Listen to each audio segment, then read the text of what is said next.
A UN inquiry into the use of chemical weapons in Syria has got off the ground as investigators in Damascus officials finally reach an agreement. The probe was stalled as the UN demanded full access to Syrian facilities, which the authorities denied. And another breakthrough has been reached in New York. A key rebel group has agreed to take part in a peace conference aimed at resolving the two-year war in Syria after meeting with Security Council members. But as Marina Portnoy explains, there are conditions attached.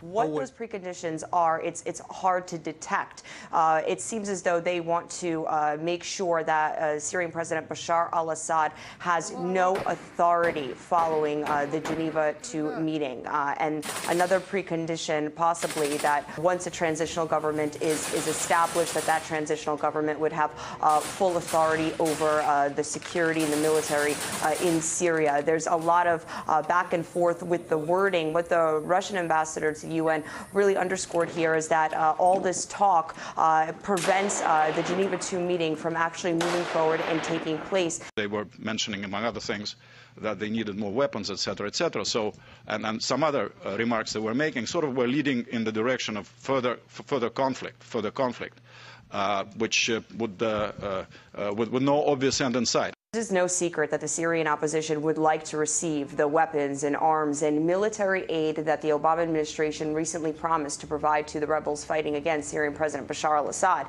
It is clearly, assumed that the delegation representing the Syrian opposition that's here in New York discussed that issue with U.S. Secretary of State John Kerry. Now, before they began their bilateral meeting on Thursday, Secretary Kerry said that there could be no military solution to the Syrian crisis, only a political solution. But if that is the case, many ask, why would Washington be shipping more weapons and arms to a country that is in the midst of a civil war that is now reaching 2.5 years? So we have this meeting taking place and a lot of talk, but it seems as though the positions still remain, and there has been no date yet set for this Geneva II meeting that is co-organized, co-sponsored by Russia and the U.S. War campaigner Eugene Poirier told us that Western-backed attempts to topple the Assad regime only stir up a hornet's nest in Syria, rendering peace efforts useless.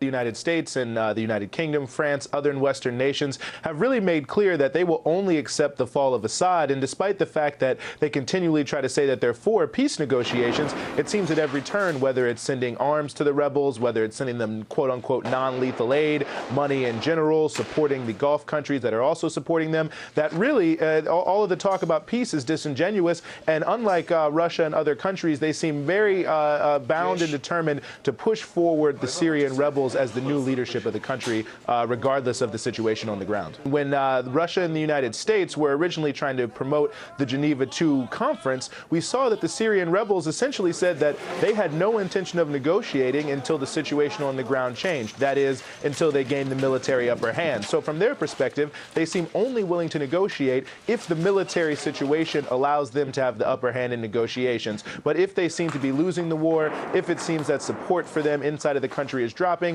all of a sudden they have no desire to negotiate and they only want to continue to push war, which is the subtext of this entire meeting, where on the sidelines they have been pushing for more and more military aid from the United States and for it to come significantly quicker.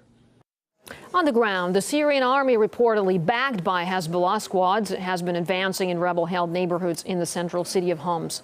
Media reports suggest that opposition groups there are also infiltrated by mercenaries. Political strategy analyst Chris Lapetina says the involvement of foreigners is making a bad situation even worse. There are so many factions that have so much influence with this coalition, and even the Assad government has brought in others, outsiders, if you will, to sort of prop up their government, that there doesn't seem to be any particular group that can claim to be in charge of one side or the other. The whole situation has become balkanized. The last thing people in America want is to get into another situation a la Iraq, which is very confusing. We never really picked a side to be on that seemed to be the right side. And 10 years after our invasion, there doesn't seem to be any kind of coalition around a governing body that all Iraqis can agree on.